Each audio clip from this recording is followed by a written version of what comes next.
सोने के दाम में आज यानी 2 सितंबर को गिरावट देखने को मिली है।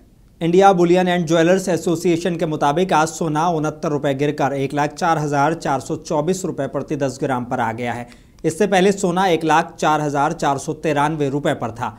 वहीं चांदी में आज की कीमत में मामूली बढ़त रही है। ये 33 रुपये बढ़कर 1,22,833 रुपये प्रति किलो हो गई है। इससे पहले इसकी कीमत 1,22,800 रुपये थी। सोने की कीमतों में तेजी की 5 वजह मानी जा रही हैं। पहली ये कि ट्रंप के टैरिफ प्लान और ट्रेड वॉर के डर से इन्वेस्टर सोने को सुरक्षित मानकर खरीद रहे हैं। दूसरा, चीन और रूस जैसे बड़े देश बड़ी मात्रा में सोना खरीद रहे हैं, जिससे मांग बढ़ी है।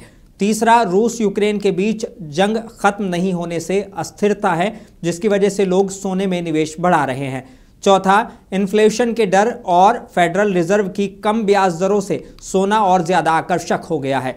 पांचवा और आखिरी, डॉलर के मुकाबले रुपए में गिरावट देखने को मिल रही है, जिसके चलते भी सोना महंगा हो रहा है।